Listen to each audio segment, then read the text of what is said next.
Alguém fez uma pergunta aqui, como a reencarnação pode explicar a homossexualidade, a transexualidade? O Andrei tem aí o livro Homossexualidade, Transsexualidade, à Luz do Espírito Imortal. Só queria dar essa informação. Tem palestra na internet, nós fizemos aqui no ano passado, na Semana Espírita do KSSF, um seminário sobre sexualidade, está disponível no canal do KSSF, então fica aí a referência para quem fez essa pergunta, tá bom? Só para a pessoa poder pesquisar e ver lá.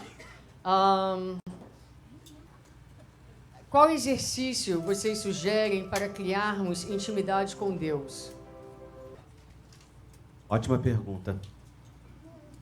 Qual exercício nós fazemos para criar intimidade com Deus? Eu conheço 2. O primeiro deles chama-se oração. E o segundo se chama serviço. A oração é a nossa comunhão com o Pai. É conversar na intimidade de nós mesmos com simplicidade, com honestidade. Tendo como premissa que aquele que nos ouve e está em nós imanente, é uma sabedoria suprema que nos conhece muito melhor do que nós mesmos e que nos sabe muito mais profundamente do que nós já alcançamos. E que, portanto, sendo amor incondicional, nos guia e nos conduz. Esta construção de intimidade é uma aproximação contínua. É dia após dia você exercitando. É como uma pessoa que você está do lado. Você vai construindo a intimidade à medida que você se aproxima e permite sentir. E aos pouquinhos também vai aprendendo a reconhecer os caminhos das falas de Deus, das respostas de Deus dentro da sua própria intimidade. Então esse é um caminho que me parece fundamental, essencial. O segundo é o do serviço. Porque no serviço nós nos tornamos parte de um movimento que está em profunda sintonia com a própria essência do universo. Gandhi sempre disse uma frase que eu achava muito estranha. Na verdade, eu não achava estranha, não, eu achava doida. Eu olhava e falava assim, Gandhi não devia estar bem quando escreveu isso, então essa frase não deve ser dele. Ele dizia assim, a melhor maneira de se encontrar é se perder servindo aos outros. E eu olhava com estranheza para essa frase. Claro que eu tinha que olhar com estranheza. Eu não tinha experiência com o serviço ainda para que percebesse uma nuance daquilo que ele pode estar querendo dizer com esta frase. Mas à medida que o trabalho da Fraternidade Sem Fronteiras vai oportunizando que a gente transcenda barreiras, as nossas próprias, as dos outros, de conexões, nós vamos percebendo que quanto mais nós entramos em contato com a dor do outro, com a vulnerabilidade do outro, com a necessidade e também com a beleza, com a riqueza e com a grandeza do outro, mais você vai ressignificando a própria vida e mais você vai percebendo o que é seu, o que é próprio e como você se encontra no meio disso. Então, esse caminho de descoberta de si mesmo, através do serviço, ele é um caminho também de percepção do divino que há dentro de nós. E um caminho de encontro com Deus através das experiências de afeto. Das experiências que constroem pontes e fazem com que a gente sinta um pouco da grandeza do amor no outro, na gente mesmo, que às vezes a gente não acredita que a gente possa ser fonte, e imerso no meio da nossa escuridão. Às vezes a gente nem percebe que pode ser vagalume, não é? E então alguma situação te oportuniza que de repente uma luz acenda. E ela não se sustenta muito tempo, não, mas ao acender, você percebe que você tem. E dali a pouco ela acende de novo. E vai apagar de novo, e vai acender de novo. E a caminhada é essa mesmo, né? De pouco a pouco, a experimentação, a aproximação vai fazendo. Então, o que transformou Saulo em Paulo?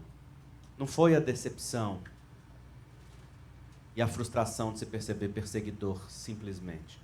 Foram 3 anos no deserto, enfrentando a sua própria solidão na reconstrução de si mesmo.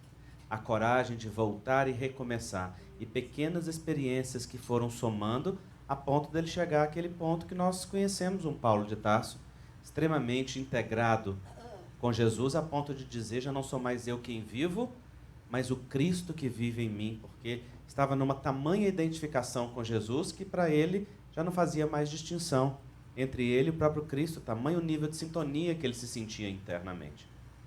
Parece que o aprendizado e a aproximação aos poucos vão nos dando. E eu garanto que quem é trabalhador espírita e já está nesse caminho, já sente isso. E só está nesse caminho porque sente isso.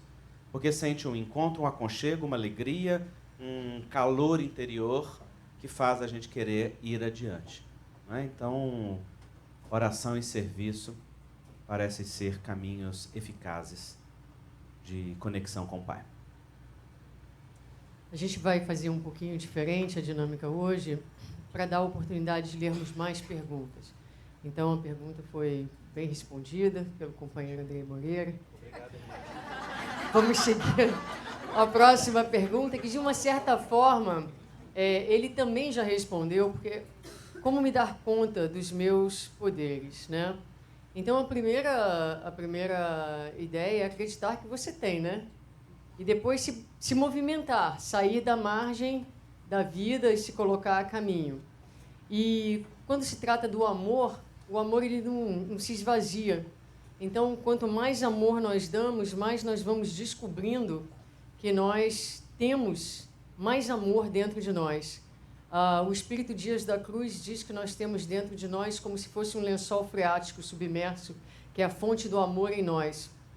Então, o amor, a experiência do amor, do poder do amor, é interessante, porque, como eu disse, quanto mais a gente dá, é fascinante, porque ao invés de esvaziar, o ato de dar nos dá a noção e a consciência de que nós temos essa possibilidade e vamos entrando em contato com esse manancial de amor que existe em nós em potencial.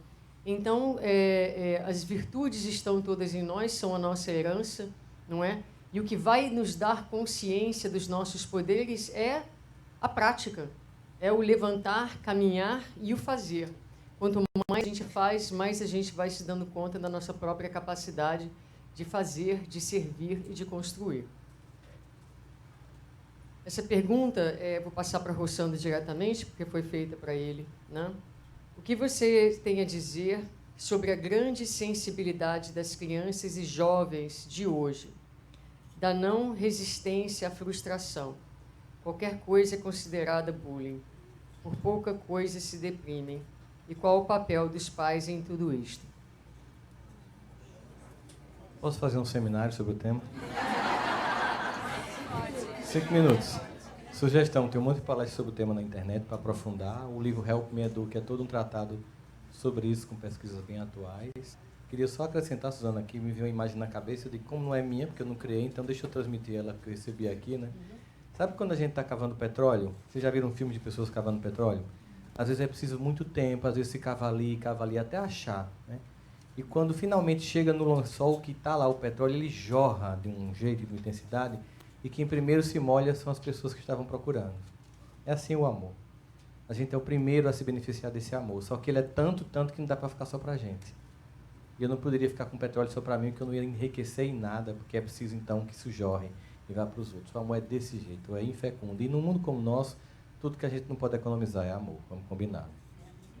Com relação aos jovens, primeiro é bom dizer uma coisa. É muito comum as pessoas dizerem assim, esta geração está perdida.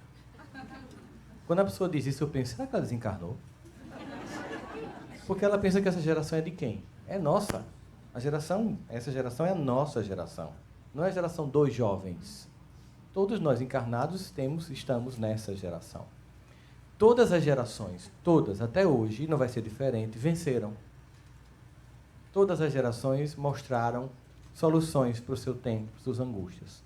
Mas nós não podemos negar que se as gerações vencem, em momentos críticos como o nosso, alguns se perdem, mesmo que temporariamente, se perdem.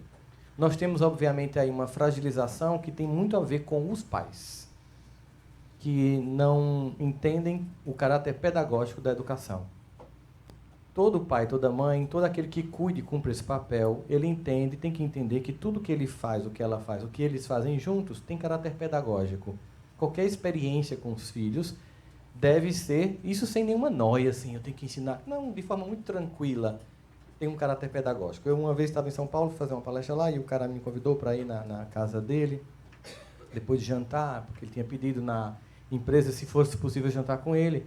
E o cara era bem rico. E bem rico em São Paulo é uma coisa constrangedora. Chega a ser humilhante. E aí eu fui na casa do cara, realmente um absurdo de coisa e tal. E aí ele disse assim, minha filha gosta muito de você, ela queria mostrar a coleção de bonecas dela. Aí eu, puxa, coleção de bonecas, acabou com a filha. Quando eu cheguei lá, de fato, um quarto enorme e um closet só dessas bonecas que ele dava para ela, eu perguntei para ele, e ela junto comigo, ela com 7 anos, a primeira boneca que você deu foi qual? Aquela lá. Quanto tempo ela brincou? Ah, ela não largava essa boneca, brincava o tempo todo. Quando quebrou, eu tive que esperar ela dormir para poder consertar, porque ela não deixava, a gente não podia nem limpar essa boneca direito. Qual foi a última boneca que você deu? Disse, aquela lá, trouxe de Dubai. Quanto tempo ela brincou? Aí ele olhou para mim e fez, eu acho que eu fiz besteira, né? Muito grande. O tamanho desse closet de bonecas, porque você não entendeu a função pedagógica do brinquedo para a criança. Eu vou dizer para você 2 exemplos. A gente ganha brinquedo Dia das Crianças, Natal e aniversário. Por quê? Para aprendizados. Sua filha de manhã acorda e viu um desenho animado e depois do intervalo do desenho animado vem as propagandas. Os desenhos até são pedagógicos hoje em dia, mas as propagandas... Chega em casa, eu quero essa boneca. Aí você diz, mas não é o dia do seu aniversário. Mas a criança chora. E você que é uma pessoa que educa e sabe o seu papel, mesmo que você possa comprar a loja de brinquedos, você diz, mas o seu aniversário é daqui a 6 meses. Ela chora um pouquinho, daqui a pouco, é muito normal, né, Suzana? A criança volta para o universo dela, muito tranquila. As pessoas não suportam 5 minutos de chilique infantil. É impressionante. Não suportam. Aí, no outro dia de manhã, o que é que ela faz? Papai, quantos dias faltam para o meu aniversário? E começa uma contagem regressiva. Beleza, o que é que ela aprendeu ao esperar o dia do aniversário? Paciência.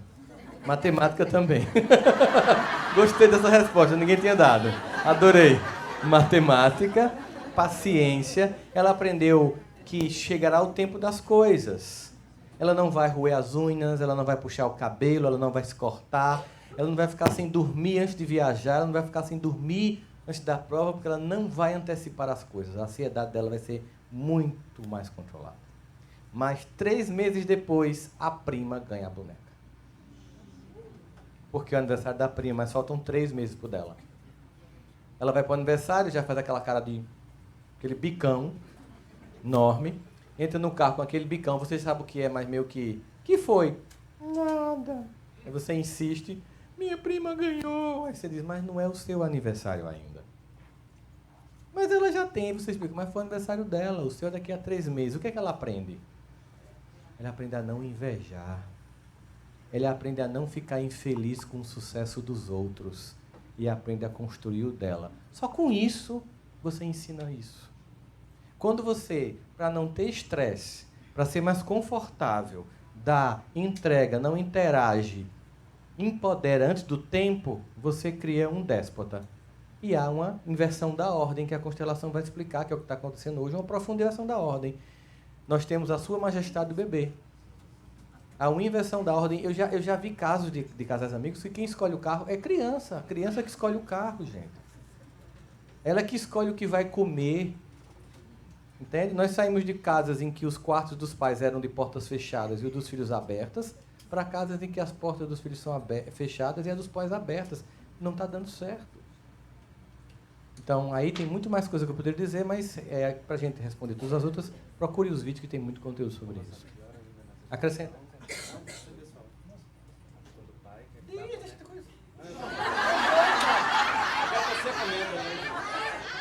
Ele quer que eu comente, vai.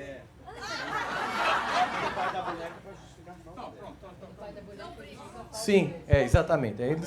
Quando o brinquedo é uma forma de tamponar sua falta. Quando o celular é uma forma de tirar sua presença. Se eu for tirar o celular da criança, porque eu quero que o cognitivo dela seja desenvolvido, está destruindo o cognitivo das crianças do mundo todo. Né? Eu tenho que ficar no lugar. Eu tenho que chegar em casa cansado.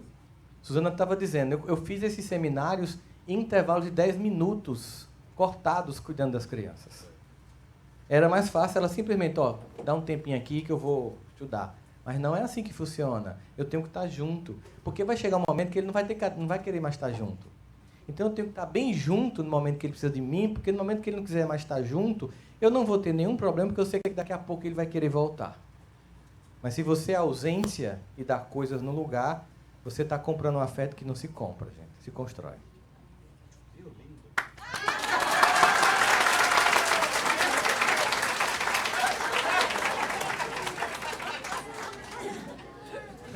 Agora vamos mudar de tema um pouquinho. Cresci num ambiente de abuso psíquico, emocional e sexual. Não consigo perdoar meu pai, meu algoz. Bom. Tá ligado. Alô. Bom, sem sombra de dúvida, alguém que cresce num ambiente... deixa eu trocar aqui. Sem sombra de dúvida, alguém que cresce num ambiente de abuso, seja ele físico, psíquico ou de qualquer natureza, vai sofrer os efeitos do abuso. E vai ter um trauma e limitações dadas as imagens do abuso. Então, o que é a primeira coisa a se fazer? É limpar o terreno. Limpar o terreno significa, primeiro, ressignificar o abuso, para depois dar conta de fazer um movimento de gratidão ou de olhar para o amor ou qualquer outra coisa. Há pessoas que dão conta de fazer uma ponte e ir direto, por exemplo, para a gratidão ou para outro movimento mais profundo? Tem, mas isso é mais raro. O mais comum e o mais ideal é que você primeiro ressignifique o abuso. Mas só é possível ressignificar abuso físico ou psicológico quando você deixa de ser vítima. O lugar da vítima é o lugar do não empoderamento. Então, mesmo que você seja vítima, comportar-se como vítima é o caminho do fracasso. Vítima quem não é? Todas as crianças e todos os jovens são vítimas dos seus pais. Vítimas do que foi dado, do que não foi dado, do que teve, do que não teve, da presença ou da ausência. Todos têm algo para queixar. Alguns têm para queixar do excesso, outros da falta, outros só da característica. Então, o passo da libertação é quando você deixa de ser vítima. E deixar de ser vítima significa, eu assumo para mim que o algoz não é o meu pai. Pode ter sido meu pai lá atrás, mas agora o algoz sou eu, me vitimizando e continuando no lugar do abuso permanente. O problema é que a vítima é perversa. A vítima projeta o lugar da responsabilidade no outro e fica ausente da própria responsabilidade. E, com isso, não consegue olhar para o caminho de solução. Então, o problema não é ter tido abuso lá atrás, é continuar se abusando hoje. Não é ter tido dor lá atrás, é continuar doendo hoje. Então, o que a psicologia fala que comumente se passa com quem sofre abuso? A pessoa passa a assumir para si os sentimentos e os movimentos que vêm do abusador ou da abusadora. E passa a ter a sua autoimagem construída pelo que o outro fez, intencionou ou desejou para si. Com isso, ao longo da vida, acontece um fenômeno que se chama compulsão à repetição. A pessoa abusada frequentemente se torna abusadora de si mesmo ou passa a repetir o abuso buscando pessoas ou circunstâncias que reatualizem aquele abuso sofrido lá atrás. Por exemplo, vai buscar namorados, patrões, amigos que sejam tão abusivos quanto o papai foi ou quanto a mamãe foi, ou vai se tornar aquela mesma pessoa abusadora destes outros. Esses dois fenômenos são reações, são reativos, não é? Então, como é que ressignifica isso? Quando a pessoa devolve os sentimentos a quem pertence e toma de volta aqueles que são seus. O primeiro passo para isso é decisão. Decisão de ser a pessoa que soluciona a sua própria vida. Deixar de ser algoz de si mesmo, deixar de ser autoabusador. Porque as neurociências nos explicam que todas as vezes que nós revivemos algo numa memória, num ressentimento, que é o sentir de novo, o que nós fazemos é produzir a cascata neuroquímica que aconteceu conosco no momento do evento original. Então, eu fui abusado lá atrás, aos 7, aos 8, aos 9 anos de idade, mas estou agora com 20, com 30, com 40, rememorando isso durante 10 anos. Ora, lá atrás teve um abuso que me marcou, mas nos últimos 10 anos e 15 anos, quem é que tem me abusado? Sou eu mesmo. Então, o primeiro passo é perceber que o algoz não está no passado, o algoz está no presente. Assim como o Salvador também. É hoje. E para que a vítima deixe de ser vítima, precisa aceitar a sua história. Sim, foi assim. Teve abuso e eu renuncio à expectativa de que a realidade tivesse sido diferente. Porque enquanto a gente fica nos mecanismos defensivos, a gente não resolve. Quais são os mecanismos defensivos? O se ou o quando. Se tivesse sido assim, se não tivesse acontecido isso, se papai fosse desse jeito, se mamãe tivesse comportado daquele jeito, ou no futuro a gente diz, quando isso acontecer, quando tal coisa se passar, esses mecanismos são impedidores da ação. Ora, a vida não acontece nem no se nem no quando, a vida acontece aqui, agora. E se hoje eu decido transformar a minha vida, então eu dou um passo fundamental. Porque o que move a vida não é o como, é a decisão. Na hora que a gente decide firmemente, a gente vai atrás. Olha, eu estou me auto-abusando. Eu ainda não sei como fazer não, mas eu decidi que a partir de hoje eu não sou mais algoz de mim mesmo e eu vou ser aquele que implanta na minha vida o autocuidado e o auto-amor que o Rossandro tanto falou. Então agora eu vou procurar como. Onde que eu preciso de ajuda? Quem já fez isso e sabe? Você já passou por isso? Me conta, qual o caminho que você fez? Ah, aquela pessoa te ajudou? Me dá o telefone, por favor. Quem decide, descobre o como facilmente. Corre atrás e vai. Então, para de pensar que o algoz é o outro. E olhe para você mesmo como responsável pela sua vida. Que você vai perceber que ao seu redor tem recursos e ferramentas para te ajudar a ressignificar e viver em paz.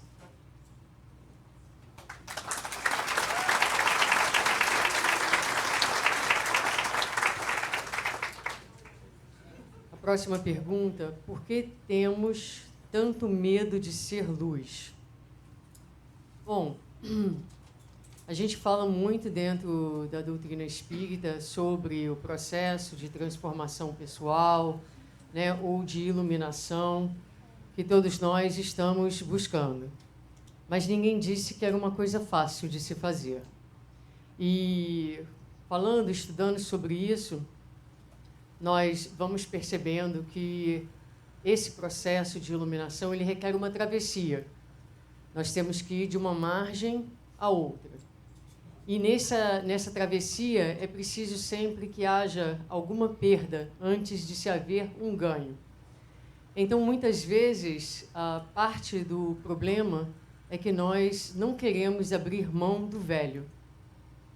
E há no livro Mecanismos da Mediunidade uma fala de André Luiz muito interessante, porque diz lá que, na verdade, nós sabotamos a nossa própria iluminação, o nosso próprio processo de crescimento espiritual, porque não queremos nos afastar das faixas vibratórias a que estamos acostumados e na qual transitamos por tanto tempo. Então, nós estamos acostumados a essas faixas vibratórias de inferioridade e muitas vezes estamos confortáveis nela. É o que nós conhecemos. Ser luz requer sair desta posição vibratorial em busca de algo novo.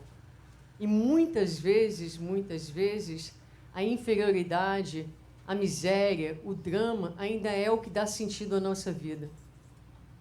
Pode parecer uma loucura o que eu estou falando, mas é como se, no meio de toda a desorganização que a gente vivesse, aí a gente encontra o sentido. É como se a desorganização, a neura, a histeria, a doideira, é o que faz a gente se sentir vivo, não é? Dá sentido à nossa existência. Então, buscar a luz é abrir mão do drama, e abrir mão de tudo isso que nós estamos profundamente acostumados, porque é o que a gente conhece, em busca de algo bastante desconhecido, não é? E aí, às vezes, a gente dá uns passos na direção da luz e sente falta da miséria, volta correndo para ela. E aí a pessoa fala assim, quero mudar. Quer, mas não quer. Quero a luz. Quer, mas não quer. Não é? Então é preciso, aí a gente acaba entrando numa frustração. Até que chega um dia que, então, exaustos da miséria, exaustos de vivências e de uma vibração que já não trazem mais nada, nós vamos aí sim encontrar as forças que vêm precisamente como resultado deste imenso cansaço. Mas é preciso que haja um desgaste, muitas vezes, muito profundo, para que a gente diga, chega, agora eu vou, então, buscar a luz. Então, a luz, ela nos apavora, e tem que ser assim, devagarzinho mesmo, não é? As luzes... quem foi, Rosana? É você que estava comentando hoje de Chico Xavier, que foi levado por Emmanuel? Foi, fala aí. Chico estava com Emmanuel, a gente estava falando isso, porque a gente estava falando da nossa necessidade de casa, de ficar em casa.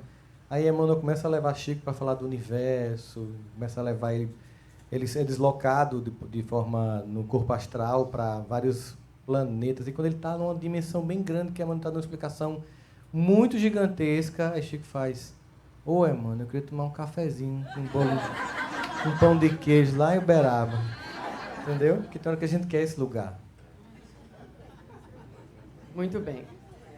Não tem nada no universo melhor do que um pão de queijo, um cafezinho, não. Bom.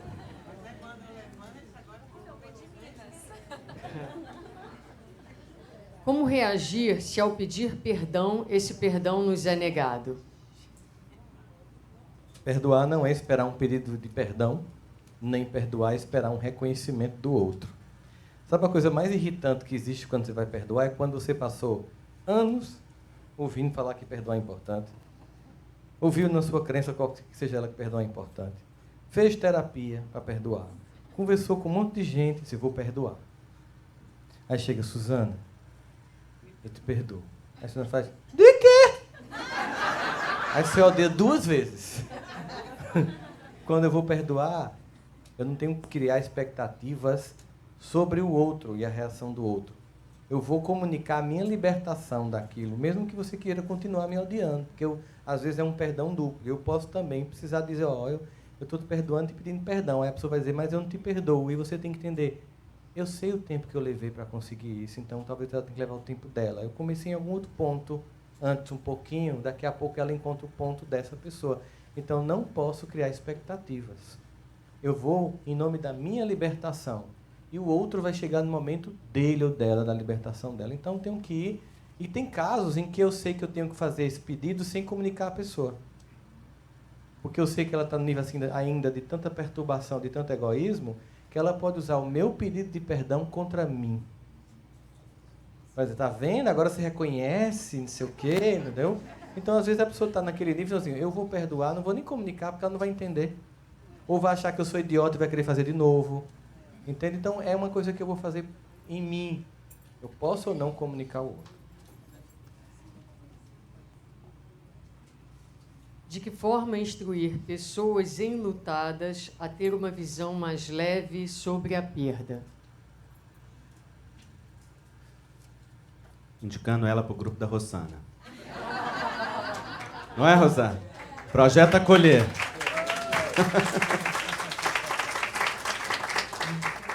Isso depende muito de qual fase do luto a pessoa está. Existem diferentes formas de lidar com a perda, diferentes estágios da perda.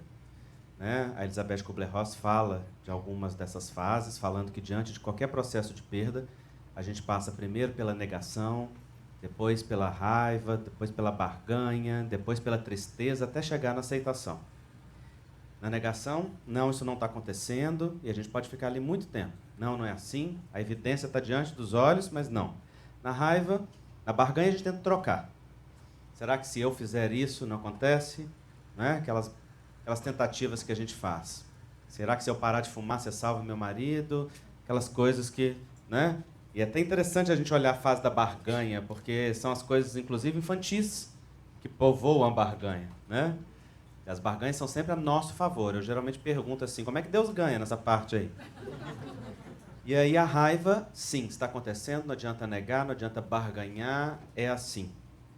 Significa que eu vou precisar me ressignificar, que eu vou precisar lidar com isso, e aí vem a tristeza, né? Que é o espaço da ressignificação, o espaço de lidar com tudo que aquilo representa. Depois, então, para quem consegue, vem a aceitação. Porque uma pessoa pode ficar presa numa dessas fases? Pode. Ela está lá na frente da tristeza, volta para a negação? Pode acontecer? Pode. Ela está na tristeza junto com a raiva? Pode. Então, a Elizabeth Kubler-Ross fala que a gente pode passar por várias destas fases. Então, o que fazer? Primeiro, acolher a pessoa e perceber em que fase ela está para ajudá-la a lidar com aquela fase. O que é sempre muito útil é a conversa com quem já passou pela mesma experiência, não é? Que é o que grupos como esses fazem, em que pessoas que já tiveram experiências podem acolher ou outros acolhedores fazem. A Célia Diniz, lá de Pedro Leopoldo, escreveu um livro sobre isso, porque ela perdeu 2 filhos, né? Recebeu carta de Chico Xavier, inclusive, de um deles, e ela conta, chama-se Vencendo a Morte, ou Vencendo a Dor da Morte, uma das duas coisas. E ela narra nesse livro esse tipo de experiência. Agora, tenho tido uma experiência com pessoas que permanecem enlutadas cronicamente. Isso significa, passou aquele período considerado saudável ou natural do luto, que segundo a psicologia aí é normalmente até 2 anos, e a pessoa permanece naquele movimento, agarrada em uma das fases, e aí é muito comum essas pessoas terem dificuldades de fluir na vida, porque frequentemente se instala um movimento de morte na própria pessoa, em que ela quer ir na direção daquele que é amado e que se foi antes, quando se trata, por exemplo, de uma perda pela morte. E uma das coisas que eu trabalho sempre com essas pessoas é aprender a ressuscitar aquele que se ama. Os nossos amores, as nossas pessoas amadas não morrem quando morrem. Morrem quando nós as matamos. Se nós as deixamos vivas em nós, elas não morrem, elas permanecem vivas. Então, ressuscitar aqueles que nós amamos é deixar que eles sejam presenças vivas em nós, ao invés de ausências mortas. E isso é um respeito a eles dentro do coração. É quando nós olhamos para o próprio amor deles por nós e vemos que se despedir do outro é se encher do outro, não é se esvaziar dele. E o outro, então, permanece cheio dentro do nosso próprio coração.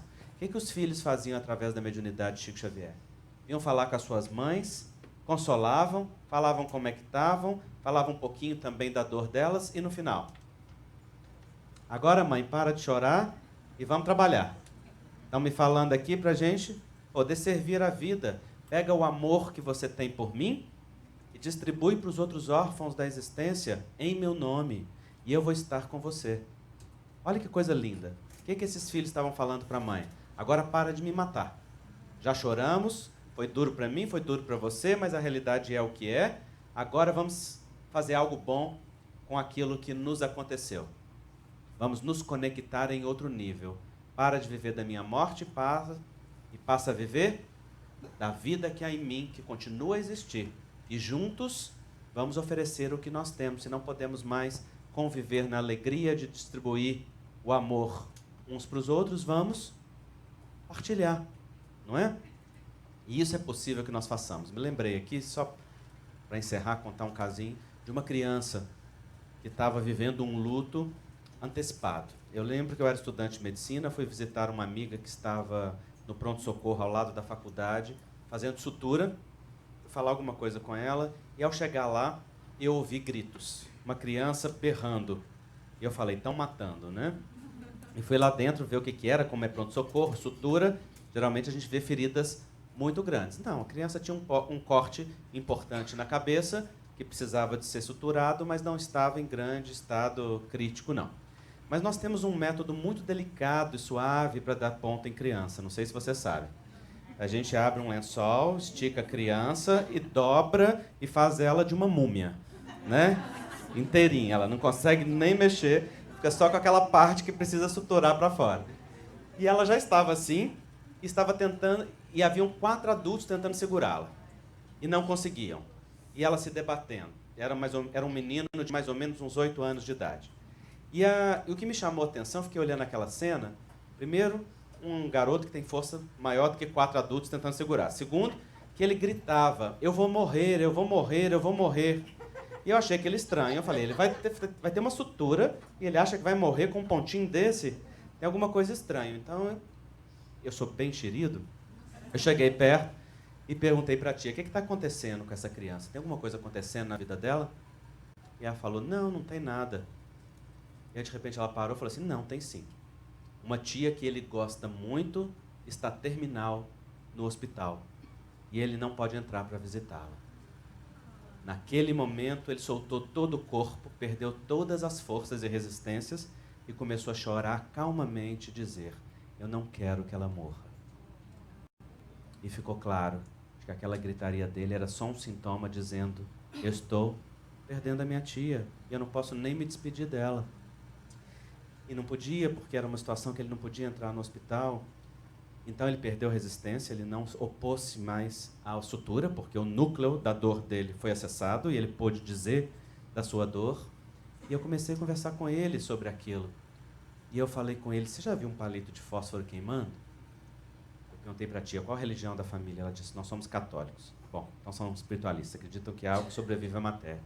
E eu disse para ele, você já viu um palito de fósforo queimando? Ele, já. Eu disse, pois é, sabe o que acontece conosco? Nós somos iguaizinhos do palito de fósforo. Quando a morte vem, é como um palito que queima. E sabe aquela fumacinha que sai do palito? É a gente, a nossa essência, a nossa alma que sai. E eu vou te contar um segredo. Continua viva, não morre nunca. E ele abriu um sorriso. Então eu disse para ele, eu estou vendo que o seu amor pela titia é muito grande. E embora ela vá continuar viva, eu estou vendo que você gosta dela e quer falar isso para ela. Então, se você não pode entrar no hospital, posso te dar uma sugestão? Ele disse, sim. Escreve uma carta para ela. Escreve essa carta e fala do seu amor para ela com toda a sua espontaneidade. E ele sorriu. E então eu disse, sabe, o amor da gente é como se fosse um bolo grande. E a gente, às vezes, pode aprender a partir esse bolo em vários pedacinhos e distribuir. Se a titia não tiver aqui mais para você poder dar o seu amor para ela, pega esse amor que você sente por ela e parte como se fosse um bolo e dá um pedacinho para cada um. Nessa hora a sutura já tinha acabado, ele sentou na maca e me abraçou. E eu não esqueço daquele abraço. Deixar vivo aqueles que nós amamos é poder dizer do nosso amor e poder distribuir o bolo para a humanidade em nome deles. Assim, a gente se alegra com eles todos os dias e deixamos de caminhar pela vida como se fôssemos órfãos e passamos a caminhar como pais, como mães, como filhos, irmãos, amigos daqueles que amamos e eles junto conosco no nosso coração.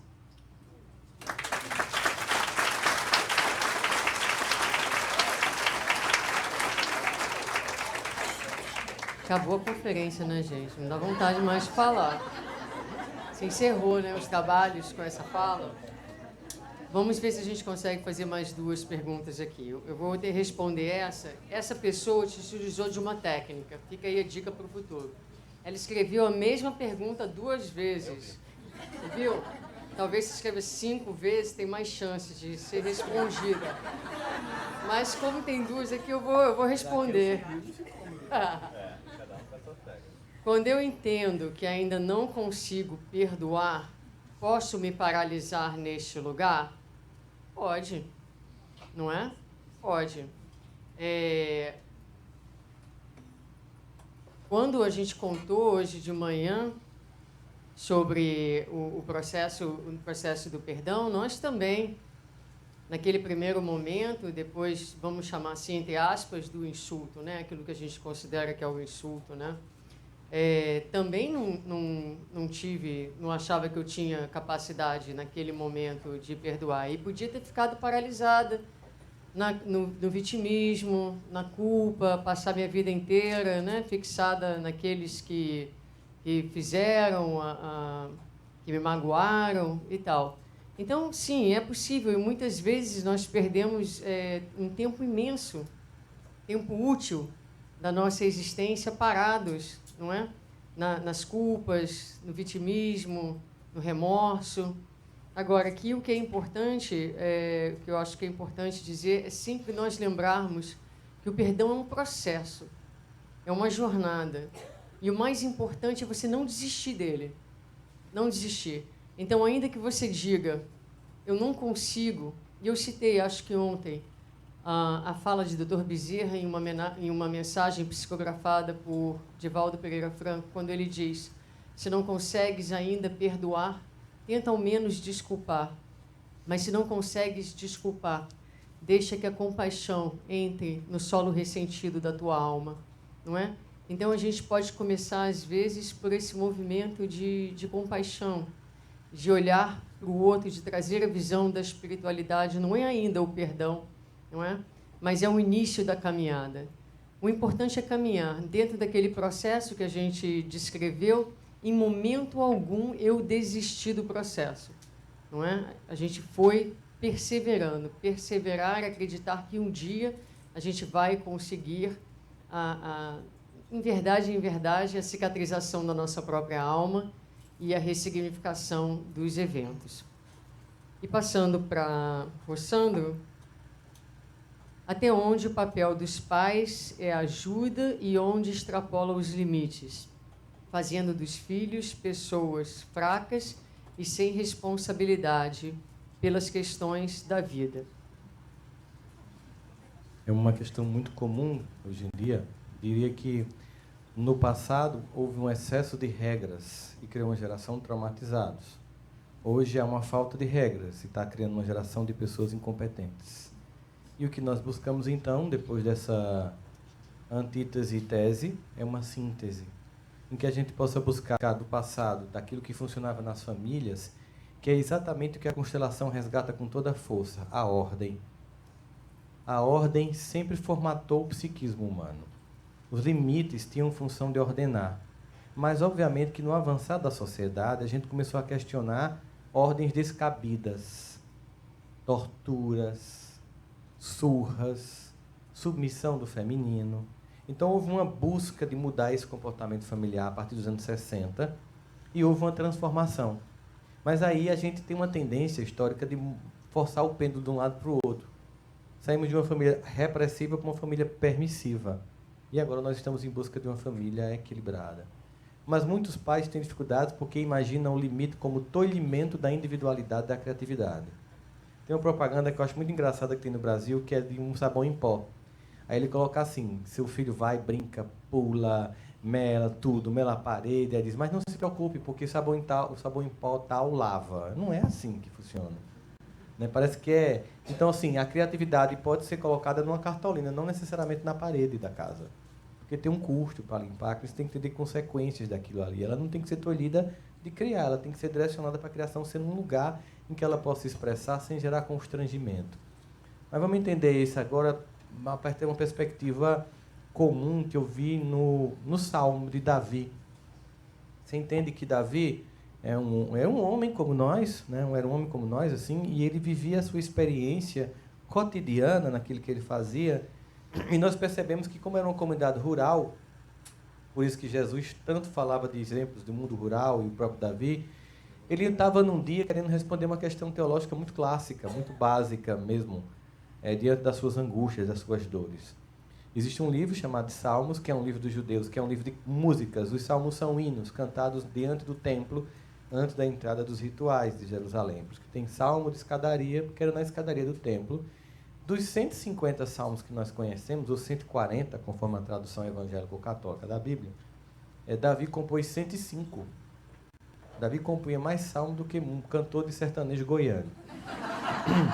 Se tivesse a Billboard da época, Davi emplacava 8 no dia das 10.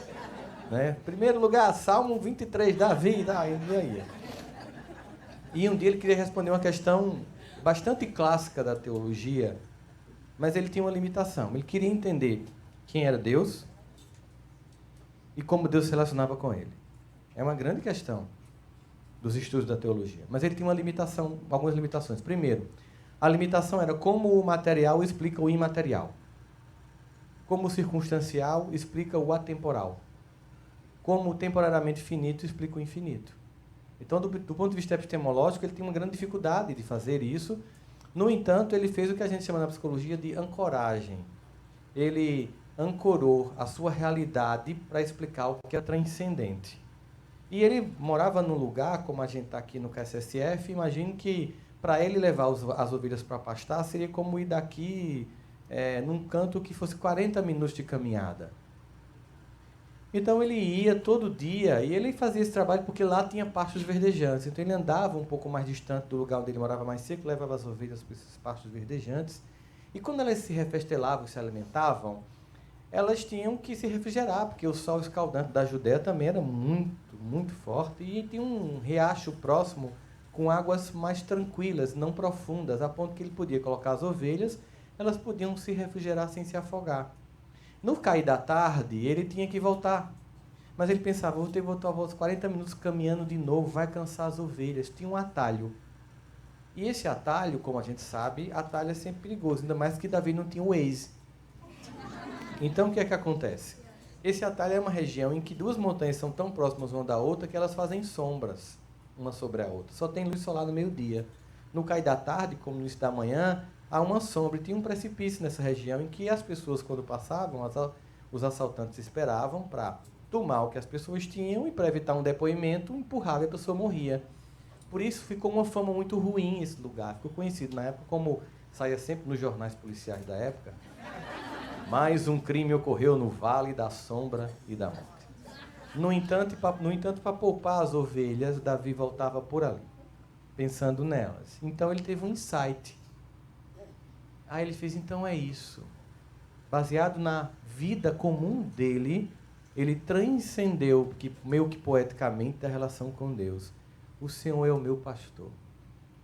Ele irá me levar para pastos verdejantes, depois irá refrigerar minha alma em águas tranquilas, e ainda que eu ande pelo vale da sombra e da morte, eu não temerei mal nenhum, porque tu estás comigo.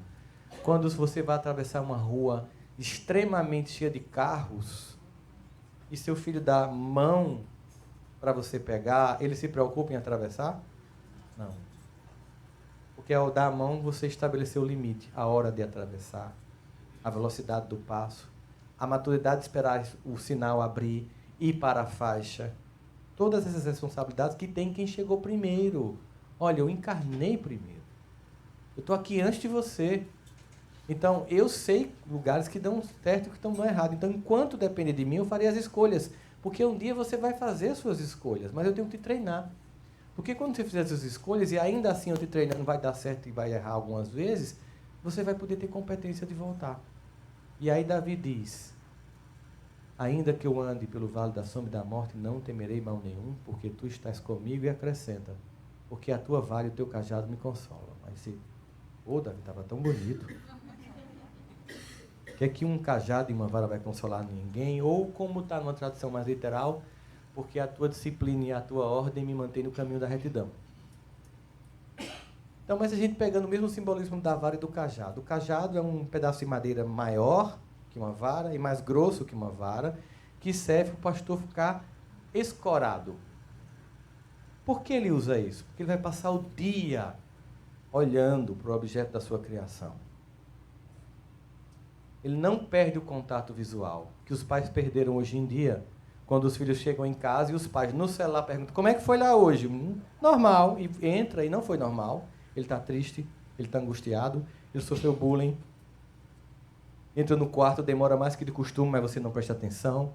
Vai comer na mesa, come mais rápido, mas você não presta atenção, porque você perdeu o contato visual. E a vara para quando corre para o precipício, ora volta, e quando esse correr é muito mais intenso, usa a vara e o cajado para evitar qualquer possibilidade de queda. Essa limitação da disciplina, ela é circunstancial.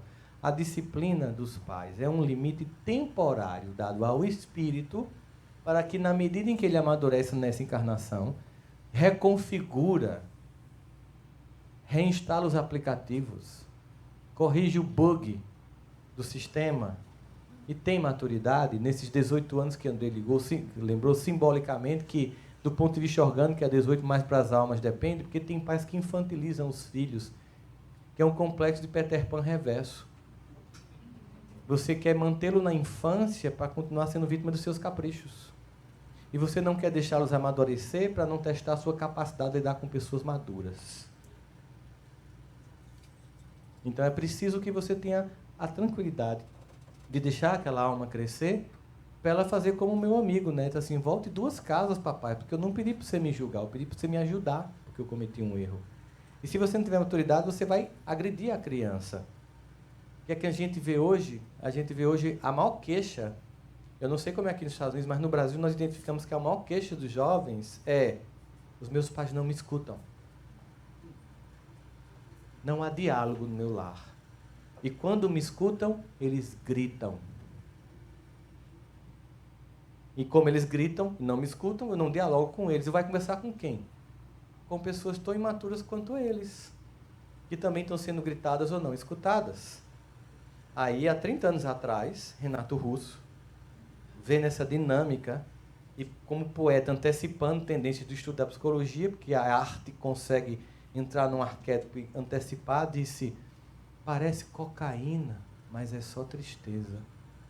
Muitos temores nascem do cansaço e da solidão, que geram um descompasso e um desperdício. Sociedade do excesso, parece cocaína. Eu posso te dar tudo para substituir minha ausência. Parece cocaína, mas é só tristeza, porque o que eu quero é você. E aí, porque você não está comigo, os meus temores vão nascer do meu cansaço e da minha solidão. E por isso, na minha encarnação, vai ter um descompasso e um desperdício. E aí ele continua. Nesse mundo que a gente chama de relatividade moral, que a gente vive hoje, as pessoas dizem assim: o conselho de Paulo, tudo me é permitido, mas nem tudo me convém, foi substituído por um tudo é permitido e tudo convém, destrutivo. Um carpe diem, sem fronteiras, sem disciplina, sem regras. E aí Renato Russo diz: há tempo, nem os santos sabem ao certo a medida da maldade, por isso há tempos são os jovens que adoecem. Percebe isso?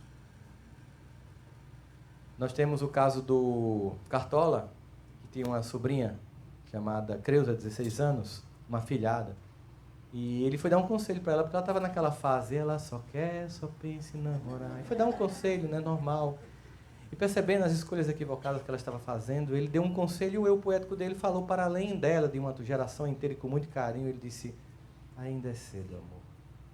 Mal começastes a conhecer a vida e já anuncias a hora da partida sem saber certo o rumo que irás tomar. Presta atenção, querida, embora eu saiba que estás resolvida, em cada esquina cai um pouco a tua vida, em pouco tempo não serás mais o que és. Ouça-me bem, amor, preste atenção. O mundo é um moinho, vai triturar teus sonhos tão mesquinhos que vai reduzir as ilusões a pó. Preste atenção, querida, em cada amor tu herdarás só o cinismo, e quando notares, estarás na beira de um abismo que cavastes com teus próprios pés. Imagina um filho que não ouviu isso, ou que ouviu e não entendeu.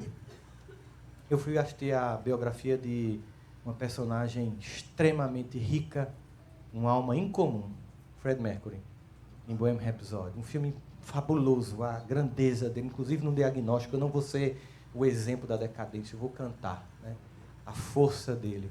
E eles: mamãe, eu matei um homem, dei um tiro na cabeça, a vida estava só começando, e se eu não voltar amanhã, seguir em frente. E Renato Russo termina dizendo assim, tão carinhosamente quanto Cartola: meu amor, disciplina é liberdade. Eu não sei se ele leu o conselho que Chico recebeu de Emmanuel, mas parece estranho, disciplina ser liberdade. Disciplina parece uma coisa de prisão, né? Só quem tem disciplina de fazer o que tem que ser feito, só quem tem a disciplina de submeter aos pais como tem que ser feito, é que tem a liberdade de construir todas as possibilidades do que quer ser. Compaixão é fortaleza e ter bondade é ter coragem. E lá em casa tem um poço onde a água é muito limpa. Perguntaram a ele: que poço é esse? Minha família. E por que você disse que é muito limpa? Ele disse: porque minha família é muito melhor do que eu mereço. Entendeu?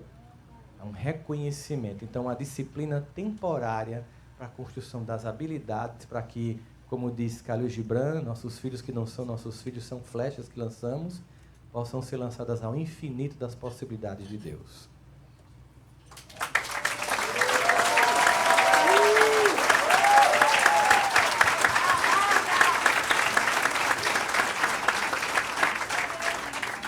essa poesia musicada, então, nós encerramos a nossa participação em nome dos meninos, agradecendo a todos vocês a sua presença carinhosa, a participação de vocês, o afeto, aos trabalhadores do KSSF, a todos vocês, a essa casa maravilhosa que ocupa um lugar muito especial no nosso coração, a nossa gratidão, mas acima de tudo, a Jesus, nosso Mestre, e a Deus, nosso Pai, pedindo que eles nos abençoem a todos no retorno às nossas casas e na continuidade das nossas tarefas. Todos nós, tarefeiros do Cristo. Muito obrigada e muita paz.